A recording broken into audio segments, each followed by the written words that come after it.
warahmatullahi wabarakatuh. Apa kabarnya sahabat sekalian? Selamat datang di Sri Hartati Berbicara. Adapun tema kita pada kali ini adalah belajar dari sejarah lobster. Apakah sahabat sekalian sudah pernah makan lobster?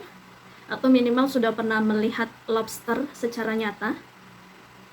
Atau hanya pernah melihat lobster di media sosial?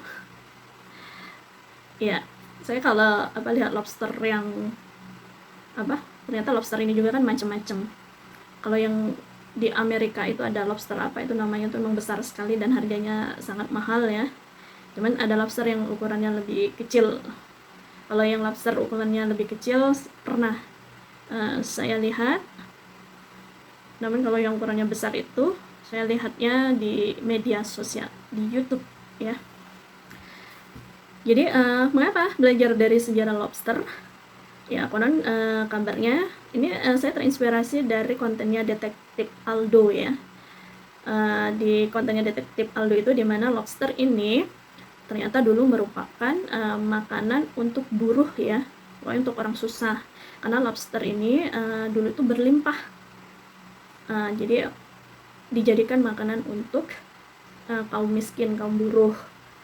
Namun seiring berkembangnya waktu, terjadi pembangunan kereta api atau gitu ya, dimana seiring perkembangan zaman lobster ini mengalami populasi yang berkurang. Dan ada satu waktu lobster yang makanan orang miskin ini dimasak sedemikian rupa, kemudian tanpa dikasih tahu bahwa yang dimasak itu adalah lobster, dihidangkan ke orang-orang kaya.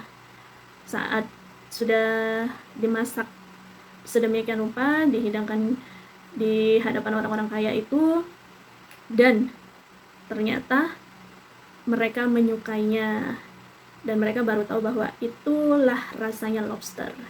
Pada akhirnya sekarang itu menjadi makanan yang sangat mahal. Kata Detektif Aldo itu beliau pernah makan lobster itu sampai harganya 1-2 juta rupiah. Jadi apa yang bisa kita pelajari dari sejarah lobster?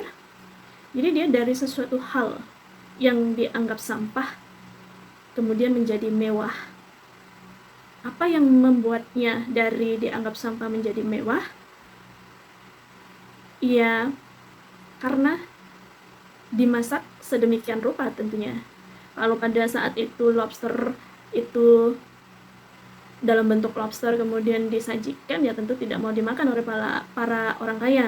Tapi karena dimasak sedemikian rupa sehingga tidak tahu bahwa yang dihidangkan itu lobster dan ternyata rasanya enak, akhirnya dia menjadi mewah. Jadi kalau kita orang biasa, orang miskin, kalau ingin menjadi hebat, ingin mengubah nasib, ya kita harus mempoles atau harus membentuk, harus memasak diri kita sedemikian rupa agar kita pantas untuk menjadi mewah ya.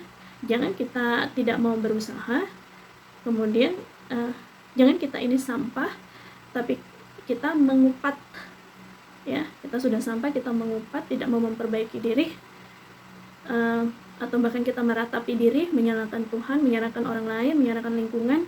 Mengapa saya terlahir sulit, mengapa saya terlahir susah, mengapa tidak dari orang kaya, mengapa hidup saya begini, mengapa orang lain begitu, ya terus saja begitu ya, itu percuma.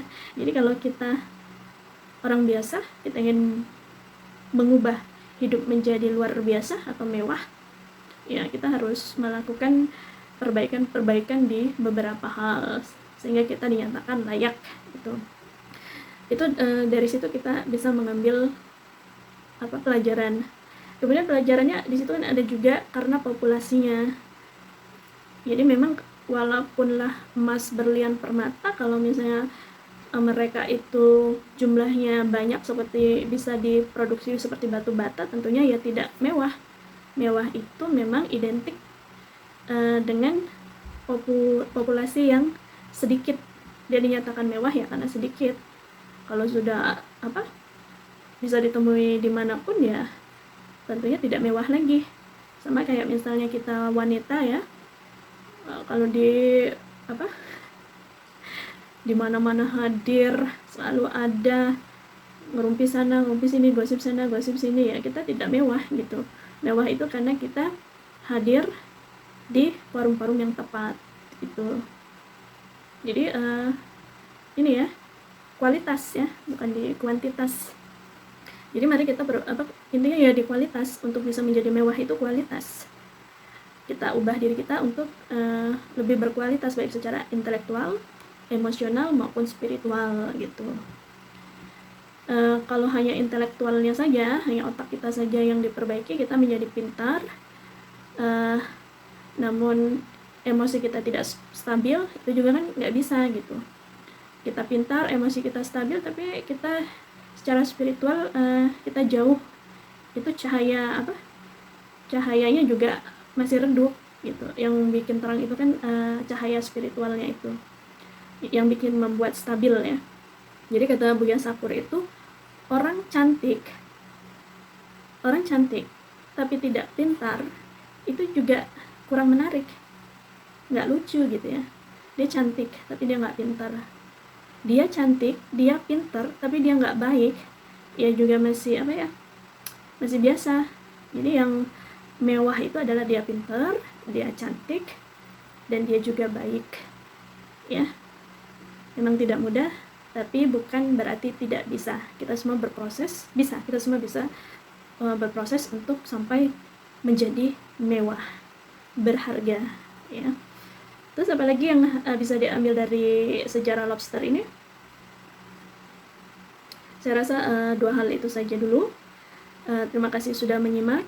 Mari kita terus memperbaiki diri secara intelektual, secara emosional, dan jangan lupa juga spiritual, agar kita bisa menjadi mewah atau berharga, terutama di mata Allah Subhanahu wa Ta'ala.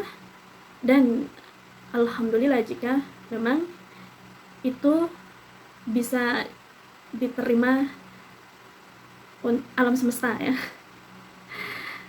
Saya agak ragu mengatakan ini karena bagi orang yang memang sudah berharga, sudah mewah, yang artinya sudah bijaksana, stabil antara intelektual, emosional, dan spiritual, sesungguhnya dia sudah tidak ingin lagi dipandang berharga di depan masyarakat. Udah nggak penting lagi. Dia justru lebih nyaman untuk tidak diketahui. Semakin dia dikenal sebagai image-nya baik, semakin dia tidak nyaman. Lebih baik dia lebih suka untuk tidak dikenali, lebih suka dipandang biasa daripada harus dihormati.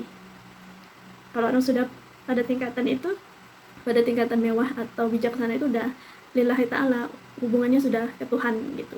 Kalau masih mau minta penilaian manusia, artinya ya belum sampai ke puncak puncak keimanannya ya.